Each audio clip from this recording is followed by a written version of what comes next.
So my name is Cindy Wu. I'm here on the board at SPUR. I'm also the Vice President of the Planning Commission. I'd like to welcome you to SPUR today. SPUR is a nonprofit member-supported organization promoting good planning, good government through research, education, and advocacy.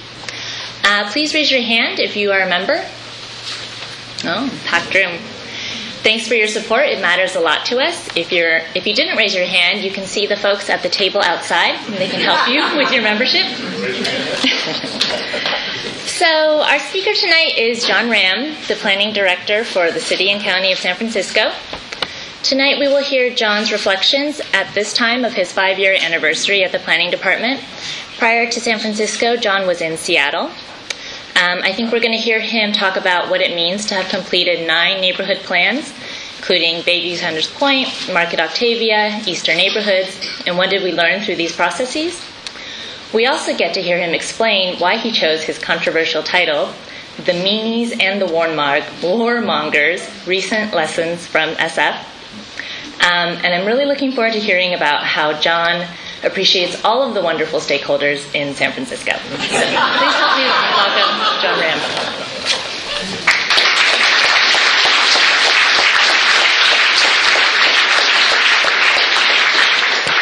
Thank you, Cindy. As you know, Cindy is one of my bosses on the Planning Commission, so we gave her the challenge of introducing me with that title, which I know has caused a little bit of controversy.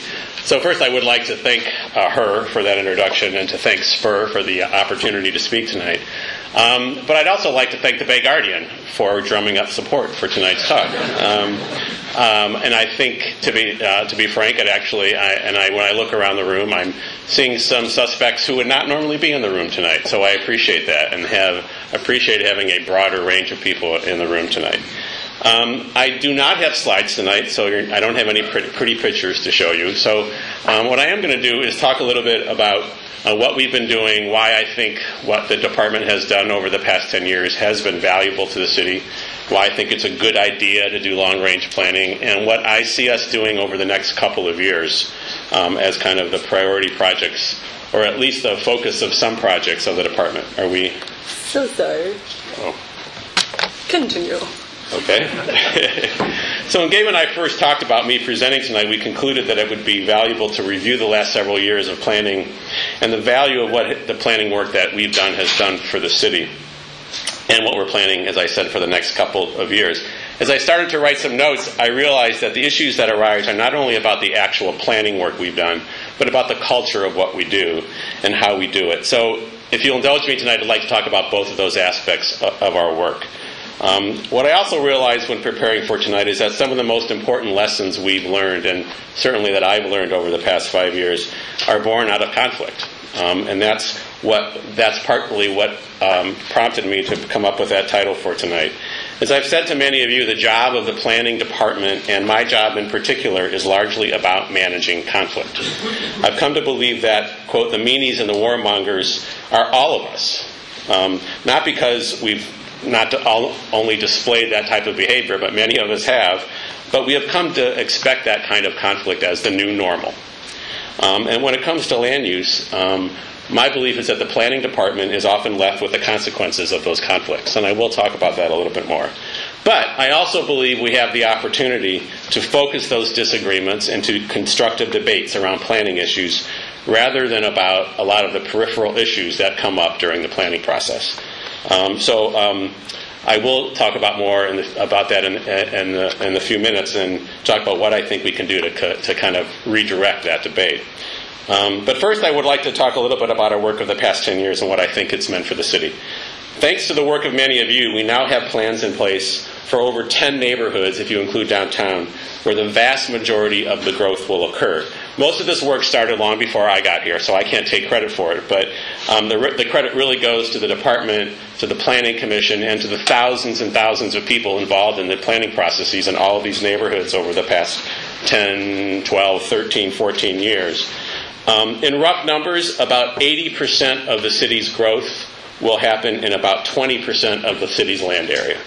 And we now have detailed plans in place for those areas that direct the growth. The plans focus the growth where it should happen, near jobs and near transportation. and away from where it should not happen, just as importantly, away from industrial space, away from areas that are not as accessible from transit. Just as importantly, I think what the planning department has done since the plans were adopted, with a lot of help from our sister agencies in the city, has focused more on plan implementation.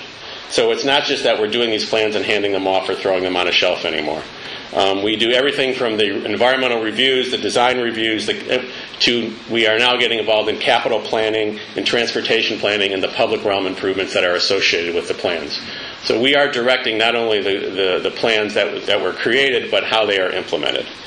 And that is a change from the past, I think. That is a very healthy change. Perhaps the best example of the success of the plans is how easily or not projects are approved.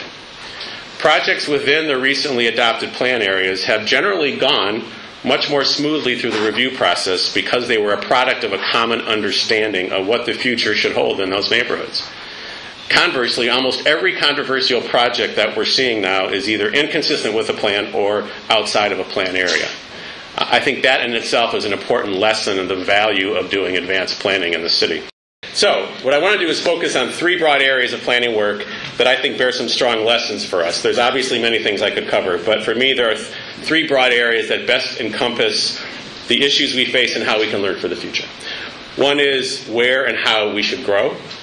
One is the process of how we do our work. And the third is the actual product of our work. And after that, I'd like to talk about, as I said earlier, what are the factors or the topics that we're going to move forward with over the next couple years. So first, about growth. National demographic trends and projections are that the country is expected to grow by over 100 million people by the middle of the century. That's 120 cities the size of San Francisco. Of that, the projection is that locally we'll see in the Bay Area about 2 million people. And if you look at the ABAG projections that we are now dealing with, and these are the very optimistic projections about where that growth will occur, about 40% of that growth will occur in the region's three largest cities, San Francisco, Oakland, and San Jose, of course. But even in that very urban-centric scenario that allocates 40% of that growth to the cities, it still means that 60% of the growth will occur basically in suburban areas. Ideally, will occur in areas that are closer to transit and more densely clustered to minimize travel times, but that is still, even the most optimistic scenario in terms of city growth, projects that 60% of that growth will happen in the suburbs. To be clear, the ABAG projections are not a plan, they are simply projections. The fact is that we will grow whether we plan for it or not. And there is a national trend, not only that, but there is a national trend towards cities and urban areas. The New York Times suggested a few months ago that for the first time since the Depression, cities are growing faster than suburbs. That doesn't mean most growth will happen in cities, it means the pace of growth. The vast majority of growth will still happen in suburban areas. But if we don't plan for the growth that we know is coming, it kind of reminds me of that episode of South Park where there was a crisis coming to South Park and they collected a giant pile of sand and all stuck their heads in it. I mean, that's kind of what we are faced with if we don't plan for the growth that is coming whether we like it or not. The region will grow, the city will grow. The long-standing position of the city, which I support, is that we must accommodate our regional share of growth if we are to even have a chance of growing sustainably in this region. So the plans I talked about accommodate about 65,000 housing units and about 120,000 jobs. Those seem like big numbers, but they do not meet the 2040 projections that ABAG has put forward.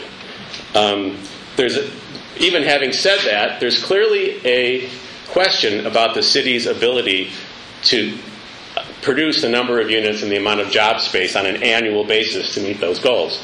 To meet those goals, we would have to double the production of space in the city from what it is today. And I don't think that's likely, but I think we need to pick up the pace.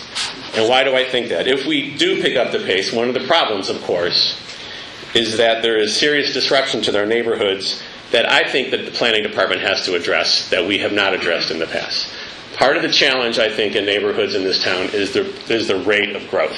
It's not just growth in and of itself, but the pace of development. And I think it's something we have to address. A good example right now is in Potrero Hill in Dogpatch, where there's a number of large projects that are all being proposed at the same time, and the community is kind of saying, help.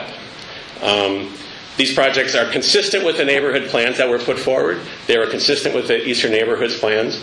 And they were fully anticipated at the time those plans were done. But I acknowledge that it is difficult for neighborhoods to work with multiple developers and multiple projects at the same time, and to figure out how to accept that growth, to see the benefits and to see the impacts when they're all happening at the same time. And I believe we have to do a better job in helping neighborhoods work through those issues. If, on the other hand, we don't increase the pace of development, some would argue that we are contributing to the cost of housing by limiting supply. And if you believe in the supply and demand argument, I can understand that. I believe in half of the supply and demand argument when it comes to housing. I believe that the supply issue is an issue in the long run, but not the short run. And this is where I agree with my colleague Calvin Welch, who has argued the point that the price of housing is not based on what gets built every year, but it's based on the total supply of roughly 400,000 units that are out there. And if you think about it, housing is the only commodity that increases in value over time. Think about it. Have you ever tried to sell a used sofa on Craigslist and figured out what it's worth? I mean, I have, and it's a disaster, right? But housing is the only commodity we know of that as it ages, it still increases in value. And so the market is based on that total supply. But in the long run, I think it's our job to think about the long run, especially in the planning department. I would submit that adding to the housing supply does, in fact, matter. That the housing we build today, in effect, becomes the more affordable option in the future. And if you look at housing that was built 30 and 40 and 50 years ago, that is the case. So I think that is an important element in figuring out how much housing to build and where. The other major area that, of course, we have to accommodate is job space. And here I'm always surprised by the numbers. The city has seen almost no net new job growth in over 30 years. That's astonishing to me, right? In fact, we've seen a net loss of jobs in the financial district over those 30 years. The jobs that were created downtown south of Market and in our major institutions and Mission Bay have really just replaced jobs that were lost elsewhere in the city. For me, we have to embrace job growth if for no other reason that if we don't, as the city's population grows, more and more residents will be commuting longer and longer distances to jobs. And that, to me, doesn't make sense from a regional planning standpoint. And that's also the reason, by the way, why I think that we should maintain an industrial job base in the city to allow an access to a broader range of jobs to a broader range of residents. I know there are people who believe, and we had this discussion over and over again in the Eastern Neighborhoods process, about retaining industrially zoned land in the city, and many still believe we retain too much. I happen to be one that believes that we have probably too little. We have the lowest percentage of industrially zoned land of any major city in the U.S. at, I think, under 7% right now. And I actually think that space is valuable for the city's job growth of that segment of the economy.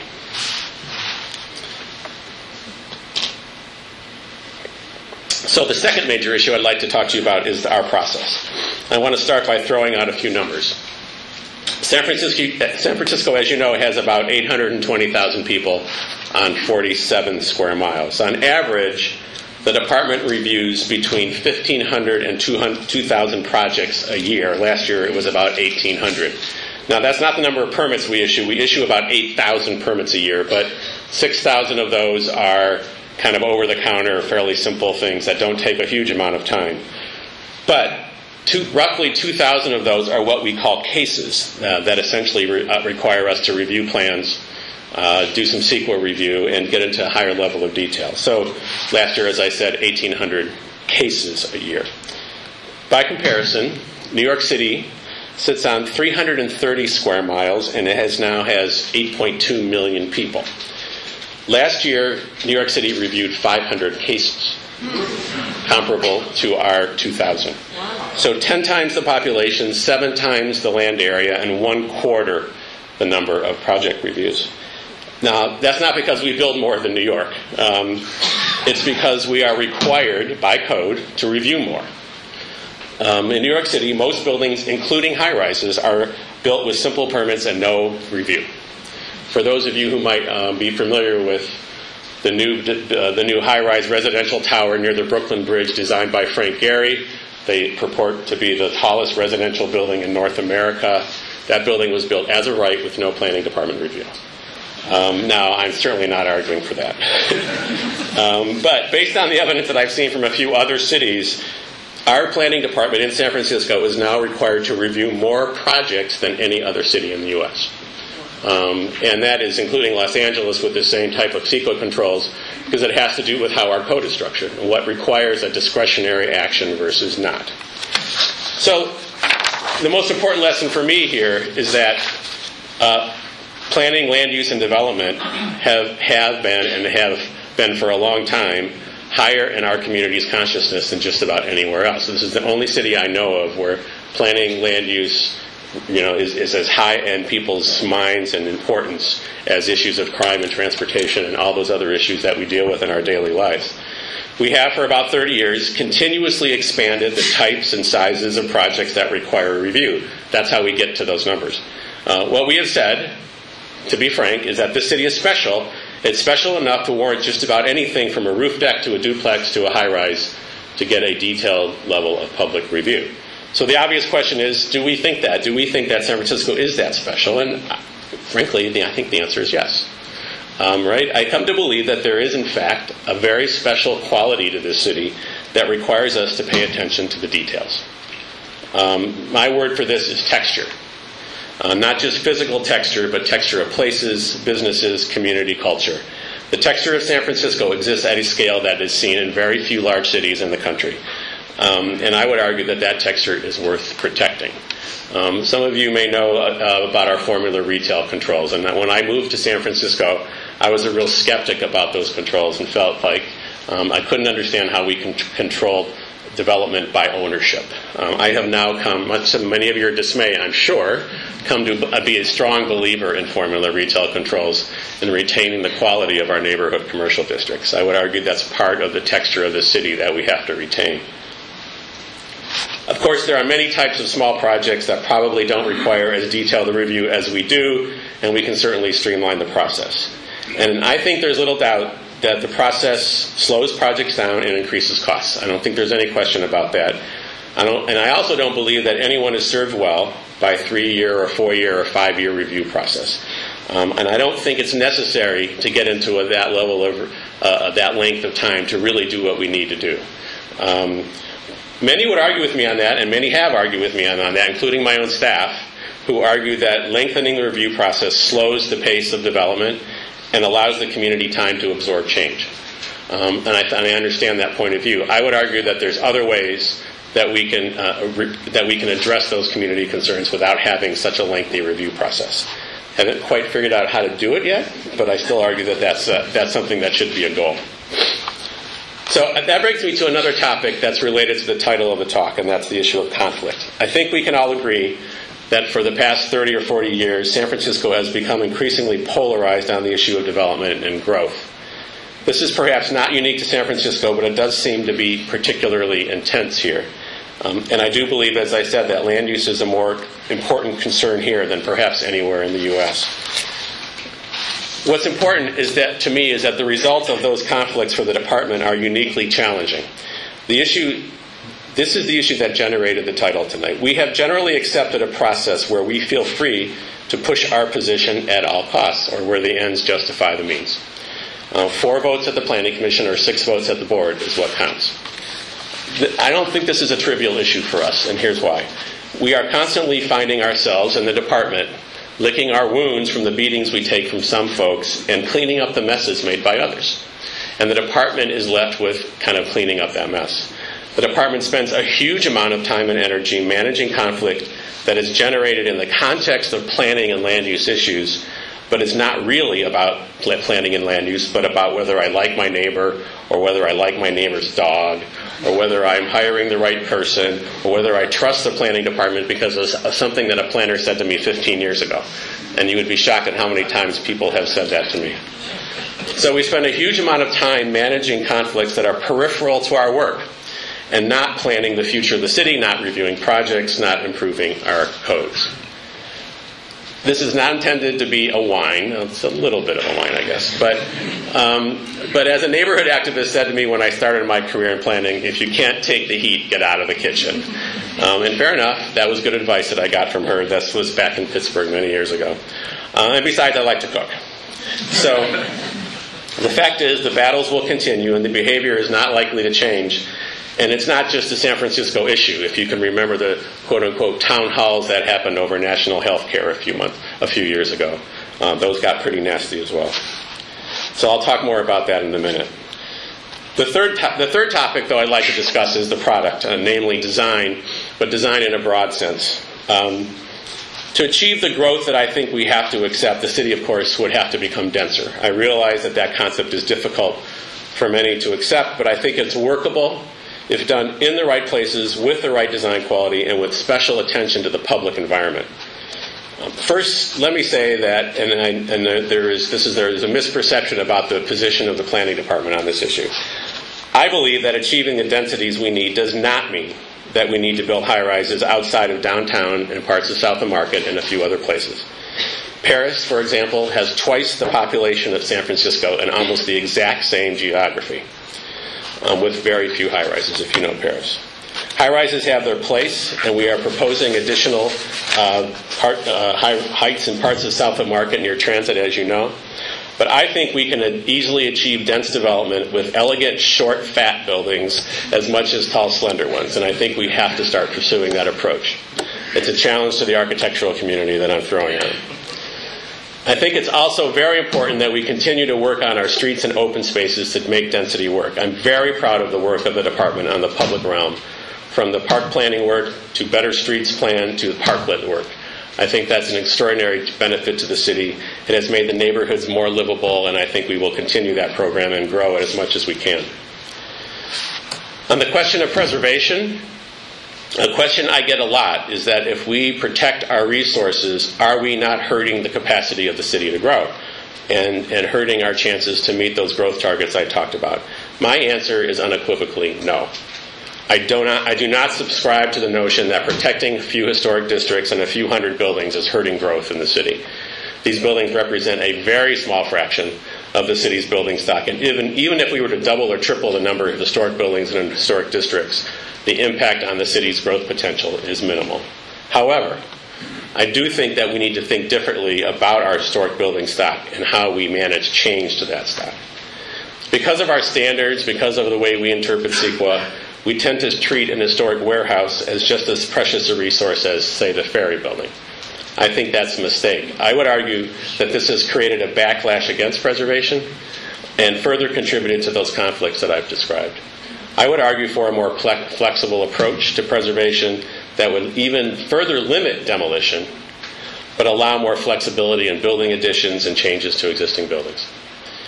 I think, as I said earlier, I think there is a special quality to this city that is worth protecting. But we can only go so far through our regulatory review processes to make great design. Zoning does not make great buildings. Planners and architects and owners do, not planners. Architects and owners do. I think what we can do, and what has been my experience, is that we in the planning department and in the public sector can prevent really bad buildings from happening, but we do not create great design. Architects and owners do.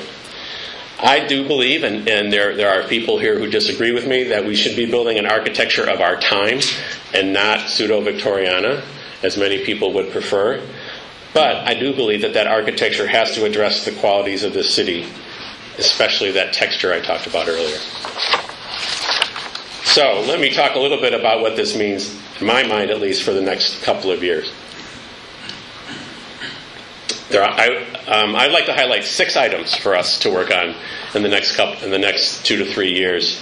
Some of which we are doing, some of which we started, but all of which represent a kind of major set of growth priorities for us.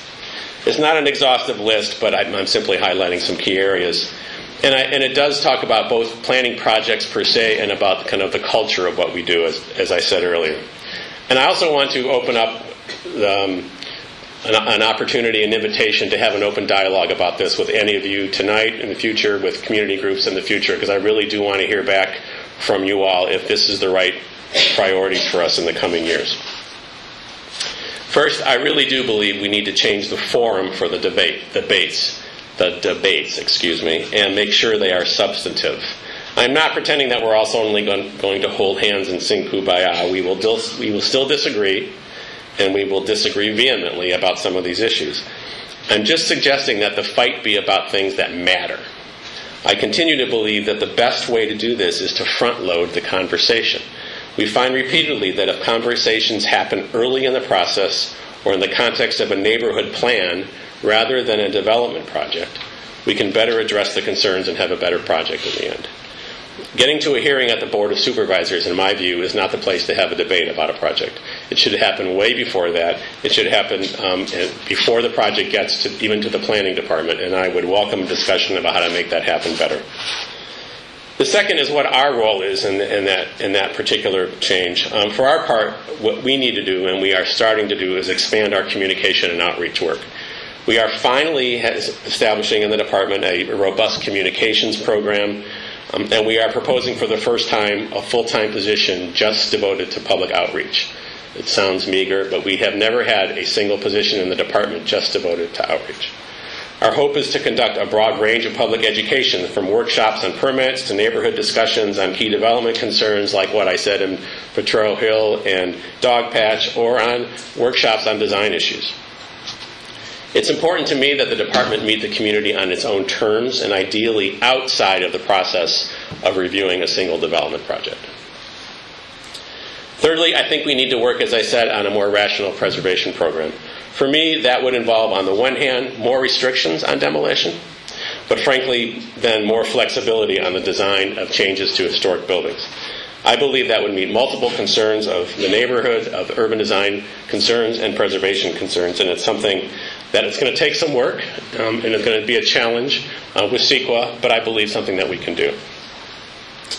The fourth item is the public environment. While this is not a new initiative, it's worth noting that we will continue to expand our work in the public realm and use our streets to make neighborhoods more livable. We are also, I think, kind of pushing the envelope in some areas with respect to pedestrian and bicycle amenities, and I think we need to keep doing that. A key element here is Market Street, everyone's boulevard, where we have the first opportunity in half a century to rethink that street, and I think it's something we have to do, and we have to do the next couple of years. The streets, I have to always remind myself of this, the streets make up more land than all of the city's parks combined. 25% of the land area of the city is in the public streets. We have been fortunate, I think, by having a very active staff and a grant writer on staff, to get a number of grants from the state and regional governments on those street design projects, and I think we have to continue to do that. The fifth area of focus that we are starting on is neighborhood commercial districts. We are working with the mayor's office and other departments on the mayor's Invest in Neighborhood strategy, and that strategy specifically is focused on commercial corridors with an eye towards business retention, small business support, and public realm improvements. I think these corridors represent a key opportunity for investment that does not require us to do a major planning effort or major zoning changes. It's a different way of thinking about how we plan in those neighborhoods. But it could encourage some growth and investment through existing zoning. Some of those corridors are experiencing high levels of vacancy, and I've had many conversations with board members about this, and we are looking at how private and public investment could help in those areas. On the other end of the spectrum, and in the area where I think we are thinking much longer term, is around transportation planning. We are expanding our role in transportation planning, working primarily with the MTA and the TA and some of our regional partners. This is both at the local level, where we're trying to implement transportation improvements that are associated with the neighborhood plans, and I know one of the frustrations of many of the community organizations is that the transportation improvements have not kept pace with growth, and I totally understand that. We are trying to make some progress in that effort. But we're also looking at the broader regional effort, especially around high-speed rail and even with BART. High-speed rail represents an opportunity for the city and region that has amazing land use and urban design implications that we have to talk about. This project requires us to think comprehensively about the entire area of the city north of 16th Street that will be affected by high-speed rail. I'm not sure if removing I-280 and the current rail yards can really work, but if it can, it opens an extraordinary opportunity to connect Mission Bay to the city to the bay, and to create a new neighborhood. We will be spending time on this in the next couple of years, and we have committed to our regional partners that we will work with them in the coming months and the coming year on how we can incorporate high-speed rail into the city in a way that works for them and works for us, and make sure that it finally happens.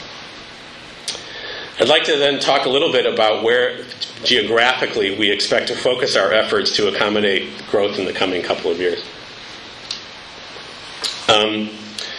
There are actually very few areas of the city that are likely to accommodate change at the scale of the neighborhood plans that we've just done in Eastern Neighborhoods, Market Octavia, and so on. We've covered the former military bases, we've covered the former industrial land that we think was transitioning, and we've covered most of south of Market, including Western Soma, thanks to the Western Soma Task Force. But there are two areas that are in play in the short run, and one that is more long-term. Well, the first is the Central Corridor, which I know many of you are familiar with, along the 4th Street corridor where the new subway is under construction. We believe that the southern part of that corridor near Caltrain makes sense for new higher density development, especially with respect to job space. And many of you, I know there have been many workshops in this room about that, and there has been a lot of discussion about that. But I also realize there is not agreement about that yet.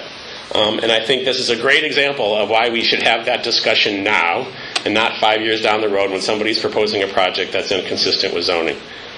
The site height and type of development that is proposed is still to be worked out, and there will be many discussions over the coming months, including hearings at the Planning Commission about just that. The second major area for growth that is in play, that is a relatively recent phenomenon in some ways, is a number of publicly owned sites that are available throughout the city right now. These are sites that are owned by the port, obviously Seawall Lot 337 or the Giants Parking Lot A, Pier 70, Seawall Lot 330. The PUC has sites that are available. UCSF has put the Laurel Heights site on the market, 11-acre site in Laurel Heights. The Housing Authority has two huge sites, of course, that are moving forward with redevelopment. And possibly the MTA, who has just looked at a consultant report suggesting some joint development on a couple of their sites. These sites are very interesting single ownership parcels that range from 5 to 6 acres to 15 or 20 acres. They're not the huge redevelopment sites that we've worked on over the past few years, but they are large single owner sites, many of them, most of these in public ownership, that represent a very interesting opportunity to reconnect those sites to the rest of the city, to accommodate growth, to think about needs for housing in total, for job space, for affordable housing in ways that we can't do when the public does not control the land. We are starting to have a dialogue with the mayor's office about those sites, and I would welcome your input into how we pursue those sites. In the longer run, the area at the intersection of South of Market, South Beach, and Mission Bay will obviously come into play in our planning efforts over the next few years, especially as we think about high-speed rail and Interstate 280. There's a lot of work to be done to determine what can happen there and when, but we need to start now to be prepared for changes in that area. As with other parts of the city, that area will grow whether we plan for it or not. It is incumbent upon us to really plan for it. So that's my list of where I think we should be heading over the next few years. It is not a new vision for the city. It's taking an existing vision of the city that has been built over many years by many of you and seeing how we can move it forward over the next couple of years. So let me close by first thanking you for listening to my rant tonight. I have now, as Cindy said, been in the position for 5 years, and I'm the only 10th planning director in the city's history. That is, if you count Dean only once.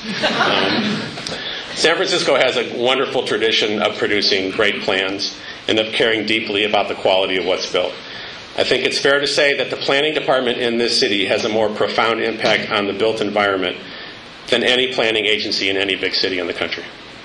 It has been a great honor and a huge challenge to attempt to carry out that tradition. Even if we vehemently disagree on the issues and we warmonger our way through the process, we can agree that we all care deeply about this place and we want the future to be much better. My hope is that with your help, we'll continue that great tradition of planning in the coming years and continue to build that trust. Thank you.